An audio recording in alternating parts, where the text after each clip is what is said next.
Elex from Piranha Bytes was a decent package for those that enjoy their RPGs with a hearty helping of old-school sensibilities on the side. It prioritized its signature challenge and grind-heavy action of the gameplay before all else, even polish, narrative cohesion, and fun combat, and yet somehow Elex managed to make it all work well enough to be a decent game. Elex 2, for better and for worse, mostly treads those same waters. With only a small handful of improvements over its predecessor and a couple of new problems of its own, Elex 2 succeeds in little more than being another Elex game for those who dug the first one. The elephant in the room here, and perhaps Elex 2's greatest achievement, is the densely packed open world that feels very much more like the dystopian sci-fi world, Magalan, that the first game wanted to be. Not because it's particularly large or detailed though, but rather because of what inhabits it. Between members of the game's 5 major factions, the eclectic assortment of monsters that range from giant trolls to raptors to flying insects, and even crazier things, you won't be running around for very long before running into something of interest. The problem is, of course, with Elex 2's complete disregard for pacing of any sort. One second you might be slaying small monsters way under your class, then the next getting one-shotted by a giant robot that's exponentially stronger than you. On top of that, some NPCs can turn on a dime and become enemies. Some behave differently depending on what you've done leading up to meeting them, and some quests are effectively impossible to complete depending on when you accept them.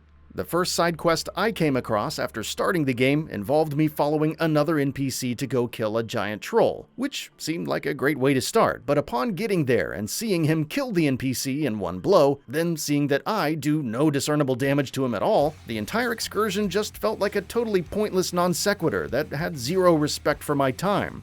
It would have felt like padding if it wasn't so obviously poor game design. Some quests, on the other hand, involve nothing more than killing a few bugs or even just attending a concert of all things. You just don't always know what you're getting into until you're in it.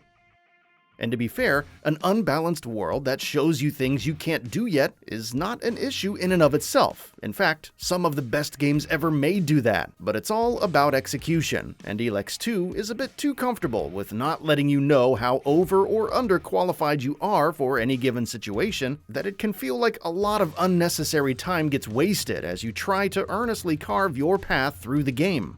Your best bet to mitigate this is to simply spend the first several hours of your game just running around looking for enemies you can kill, avoiding those you can't, and farming experience from menial side quests that you can hopefully complete while saving constantly and hoarding as many resources as you can along the way. While there is certainly an audience for that sort of thing, I still don't really think I can give it a total pass with how stilted and clunky the combat itself is. Jax swings melee weapons around with no real flow or natural animations that connect one move with another. Chaining together multiple attacks feels okay when it works, but given the finicky lock-on function and janky performance of the game generally, you end up fighting the game almost as much as the enemies too often. I've always said you can get away with having grindy, repetitious combat or janky combat, but you cannot have both. Elex 2, sadly, has both, making its moment-to-moment combat little more than a wash. I say little more because things do improve with more advanced weaponry.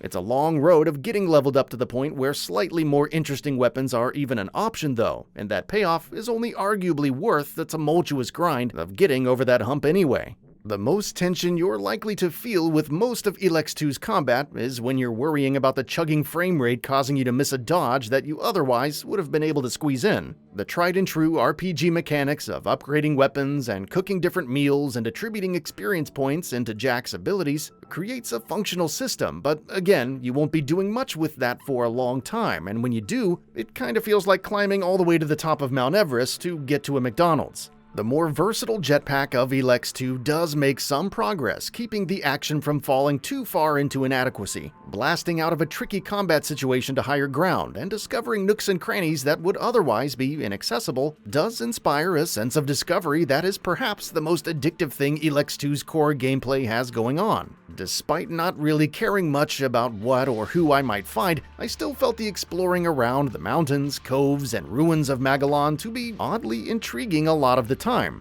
Perhaps that comes from the liberal inclusion of so many thematic concepts into Elex 2's world. Fantasy, sci-fi, dystopia, and mysticism all feel represented to one degree or another somehow, yet all click together in a weird way to make Elex feel like its own thing. Now, I can't sit here and tell you Elex 2 performs well on the PS5. It doesn't. Nor can I tell you that there's any sort of apparent reason for that. There's not. The game struggles to keep a coherent image together, with sometimes multiple lines of screen tearing at once, let alone a stable frame rate.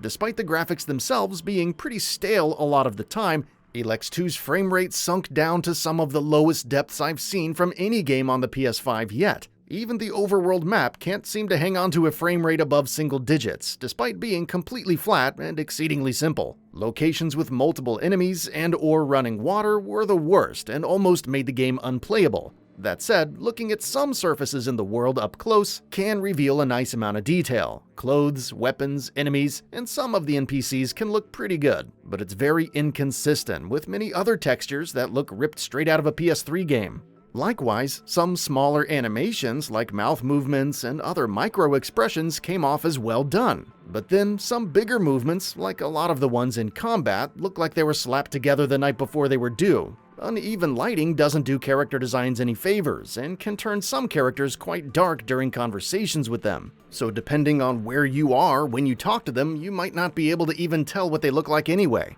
Elex 2 is not a game that gives you a very good sense of purpose or even immediate goals at times, nor does it have a very interesting cast of characters or particularly good story, nor does it run very well or reward the player for trudging through all of those issues in a way that feels proportional. Yet, I can see why the uphill battle of getting much of anywhere and the perpetual mystery of what exactly you're getting yourself into at any given time can add up to a genuine delight for the right players. There are undeniably some addicting loops to be found beneath the rubble, but not enough to make this a particularly recommendable game in a day and age where so many better iterations of this genre already exist. If this was simply a case of the game catering to a niche crowd and being more about the journey than the destination, I could roll with that. But with mediocre-at-best combat, vanilla-at-best graphics, and some staggeringly bad performance issues eating away at Elex 2's already limited appeal, I can't help but advise those entering this version of Magalan to proceed with caution.